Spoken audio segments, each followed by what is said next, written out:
दूध कौन से जानवर का सबसे अच्छा होता है? बेटी, दूध तो भैंस का ही सर्वोत्तम होता है। फिर तो आपको भैंसशाला चलानी चाहिए स्वामी जी। आप गौशाला चलाते हैं और दूध भैंस का सबसे अच्छा बता रहे हैं। वो इसलिए बेटी क्योंकि आपने दूध के विषय में पूछा है और दूध भैंस का ही उत्तम होता है। तो फिर गाय का दूध स्वामी जी? बेटी, गाय का दूध दूध नहीं, अमृत होता है। और हमारे लिए गाय जानवर नहीं, हमारी माँ है। वो कैसे स्वामी जी? बेटी, हमारे शास्त्रों में स्पष्ट उल्लेख है, गावो विश्वस्व मातरः, गाय संपूर्ण विश्व की माता है। बेटी, गाय ही संसार में एकमात्र ऐसा प्राणी है जिसके अंग अंग से संसार को लाभ प्राप्त होता है। गाय दया, ममता और त्याग की देवी है। गाय लोक मंगल का स्वरूप है। लोक मंगल का स्वरूप है? वो कैसे स्वामी जी? हाँ बेटी, गाय का दूध पीने से शरीर के साथ साथ मस्तिष्क का भी विकास होता है। गाय के दूध में 8 प्रकार के प्रोटीन्स, 6 प्रकार के विटामिन्स, अनेकों प्रकार के एमिनो एसिड्स और न जाने कितने प्रकार के दुर्लभ तत्व प्राप्त होते हैं। It's a complete and wholesome food. ये मानव शरीर के प्रत्येक रोगों के लिए वरदान है, इसीलिए ये अमृत है। अब तुम गौमूत्र को ही ले लो। गौमूत्र बेटी अद्भुत औषधि है और हमारे आयुर्वेद में तो कई सारी जीवन रक्षक दवाएं गौमूत्र को केंद्रित करके ही बनाई जाती हैं। अच्छा, क्या आपको पता है अमेरिका अपनी दवाइयां बनाने के लिए काऊ यूरिन इंडिया से ही इंपोर्ट करता है। रियली? अब आओ गोबर पर। काऊ डंग, जिसका अज्ञानी लोग बहुत मजाक उड़ाते हैं, वही गोबर ईंधन और खाद यानी कोल और मैन्योर का काम करता है। It's a natural fuel and fertiliser. आपको पता है बेटी, गांव के कच्चे घरों की दीवारों पर गोबर लेपने से उन पर सूर्य की सख्त और विषाक्त किरणों का असर ही नहीं होता। ओह। बेटी, हमारे शास्त्रों में कहा गया है कि गाय के खुरों से उड़ी धूल यानी गोधूली अपने मस्तक पर लगाना तमाम तीर्थों में स्नान करने के बराबर है। लेकिन स्वामी जी, आपने ये गौशाला खोलकर जो बूढ़ी और दूध ना देने वाली गायों को शेल्टर दिया है, अगर कोई कसाई इन्हीं गायों को काटकर उनका मांस अगर बाजार में बेचता है, उसे तो 30-40 हजार का लाभ हो सकता है। लेकिन आपने तो इन बूढ़ी गायों को शरण देकर उसके पेट पर तो लात मार दी है। उस बेचारे का तो रोजगार छीन गया है स्वामी जी। हम कितने एहसान फरामोश हो गए हैं बेटी। चलो आज एक कैलकुलेशन करते हैं। एक गाय 20 से 25 साल जीती है। वो अपने जीवन काल में 15 साल हर रोज 15 से 20 लीटर दूध देती है। इसका मतलब एक साल में हुए तकरीबन 7,000 लीटर दूध और 15 साल में हुए 1,05,000 लीटर दूध। अब आप अंदाजा लगा लो 1 लीटर दूध कितने का बिकता है और 1,05,000 लीटर दूध कितने का बिकेगा। अब तुम वैसे ही गोबर और गौमूत्र का भी गणित जोड़ लो। तुम्हारी आंखें फटी और खुली रह जाएंगी कि एक गाय अपने पूरे जीवन काल में कितने करोड़ों रुपए मनुष्य को कमा कर देती है। बेटी, अनेक इंडस्ट्रीज काऊ डेयरी और उसके बाय प्रोडक्ट्स पर टिकी हुई हैं। और ये गणित यहीं खत्म नहीं होता बेटी। उसकी मृत्यु के उपरांत उसकी चमड़ी, उसकी अस्थियां भी काम में आती हैं। उससे भी लोग पैसे कमाते हैं। और अब 30-40 हजार रुपयों की खातिर उस ममता की मूर्त को जीवित काट कर व्यापार करने की बात कर रही हो, उसे खाने की बात कर रही हो। और कितना त्याग, कितना उपकार चाहिए एक प्राणी से। जिस माँ ने अपने जीवन काल में हमें इतना धन दिया हो, हमारी सेवा की हो, उसके वृद्ध हो जाने पर, उसके बीमार हो जाने पर हम उसका त्याग कर दें, उसे अबैंडन कर दें। धिक्कार है ऐसी सोच को। बेटी, अपनी माँ के वृद्ध हो जाने पर उसे बेचा नहीं जाता, उसे काटा नहीं जाता, उसकी सेवा की जाती है। मैं आपकी बात से सहमत हूँ स्वामी जी, लेकिन आपका पॉइंट ऑफ व्यू प्रेजुडिस भी तो हो सकता है, क्योंकि आप एक हिंदू हैं। ओ मैडम जी, आप बिल्कुल गलत बोल रही हैं। मैं एक मुसलमान हूँ और मेरा नाम इस्लाम मुन्ना शेख है और मैं इस आश्रम का ग्वाला हूँ। और हमारे कुरान पाक में कहीं भी गाय के गोश्त को खाना नहीं लिखा है। हम हिंदुस्तान में रहते हैं। अगर गाय हिंदुओं की माँ है तो गाय हमारी भी माँ है। तो इसका मतलब आप भी गौ हत्या के खिलाफ हैं? 100%। हम हिंदुस्तान में गौ हत्या नहीं होने देंगे। बेटी, जितनी भी बीमार, लाचार और दूध ना देने वाली गायें हैं, जिन्हें हमारे अपने ही हिंदुओं ने अपने निजी स्वार्थ के लिए त्याग दिया है, हम उन सब गायों को अपने यहाँ शरण देंगे, उनकी सेवा कर उनका ऋण चुकाएंगे। पादरी साहब मुबारक हो। आदिवासियों के 4 गांव आपसे बात हो गई है, सब धर्म परिवर्तन के लिए तैयार हैं। आप तो ये रखिए, धर्म परिवर्तन के बाद सब में बांट दीजिएगा, सबको खुश करके भेजिएगा। Thank you my dear, God bless you. मगर पादरी साहब, उन आदिवासियों के सारे वोट मुझे ही मिलने चाहिए। Sure. अपने लाल सलाम को अपना लाल बाउटा फहराना चाहिए। Don't you worry mister Shivarao, आप तो बस हमारी मिशनरी को सपोर्ट करते रहिए। आई एश्योर यू, आपको वोटों की कभी कमी नहीं होगी। कोई वोट नहीं पड़ेगा साहब, भूल जाओ राव साहब, भूल जाओ, कोई वोट नहीं पड़ेगा और ना ही कोई धर्म परिवर्तन होने वाला है।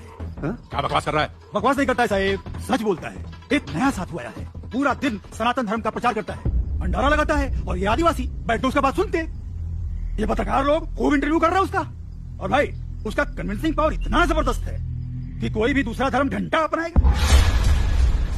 ये तो कुछ नहीं साहब, अपना मांस का धंधा चौपट होने वाला है। वो सारी बूढ़ी और बीमार गायों को शरण देता है। वो स्वामी गो हत्या के सख्त खिलाफ है। शिवा साहिब, इन्हीं गायों को तो हम खरीदते, इन्हीं का तो मांस बेचते। आपको पता है उसकी गौशाला में मुसलमान काम करते हैं और हमारे कसाई घर में कई कसाईयों ने गाय काटने से इनकार कर दिया है। शिवा साहिब, गाय नहीं कटेंगी तो धंधा कैसे होगा, और धंधा नहीं होगा तो पैसे कहां से आएंगे, और पैसे नहीं आएंगे तो इलेक्शन में जीतेंगे कहां से। तूने अपनी भाषा में समझाया नहीं उसको? समझाने गए थे साहिब, साले ने दम देके भगा दिया हमको। बोले तो बहुत सॉलिड है, एकदम पावरफुल है वो।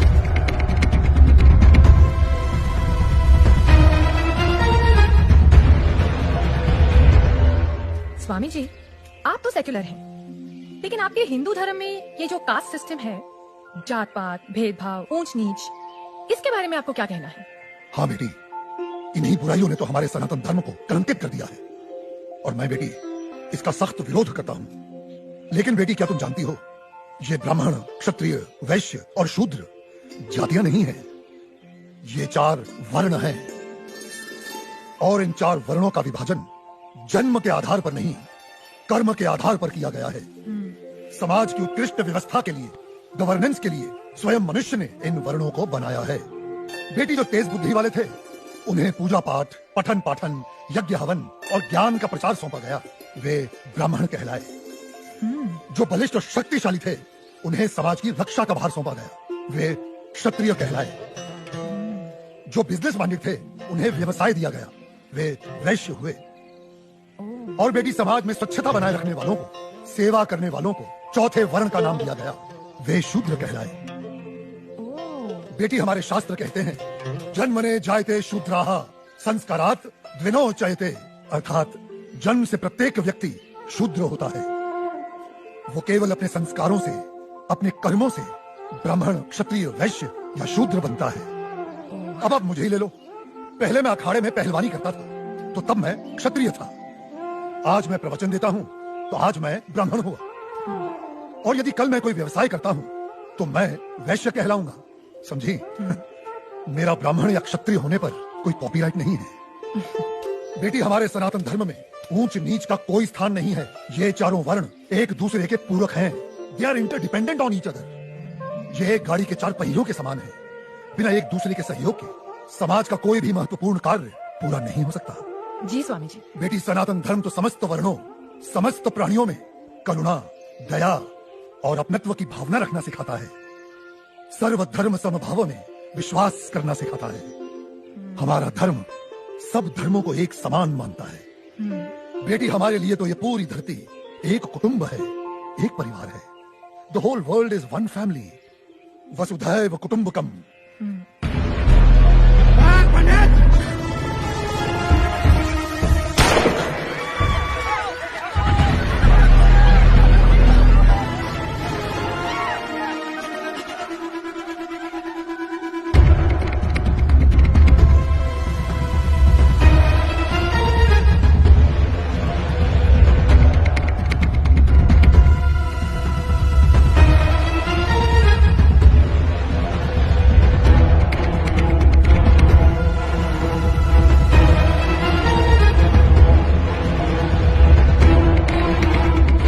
हो क्या रहा है यहाँ पर? हाँ, चल क्या रहा है यहाँ पर?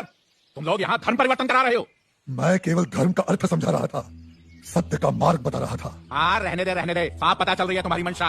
ये जो तुम गौशाला खोलकर, ये रोज रोज के मुफ्त के भंडारे लगाकर इन गरीब आदिवासियों को बरगला रहे हो, घर वापसी की मुहिम चला रहे हो।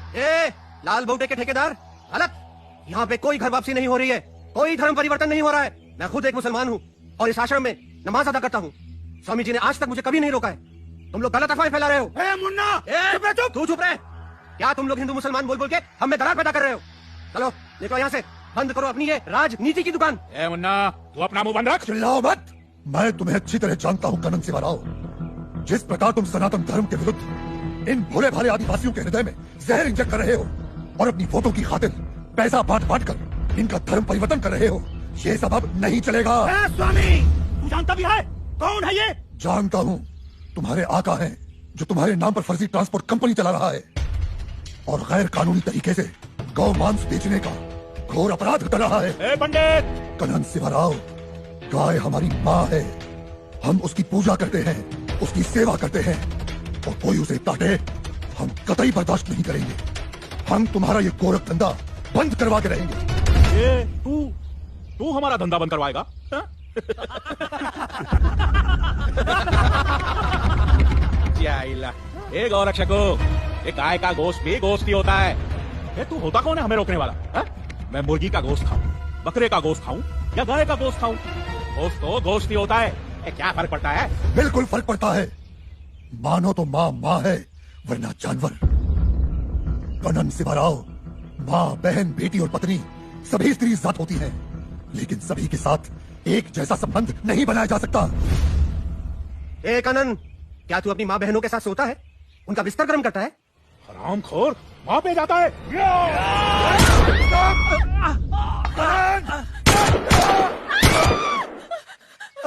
ये हमारे दलित भाइयों को भड़का रहे हैं, उनका धर्म परिवर्तन करा रहे हैं। मारो!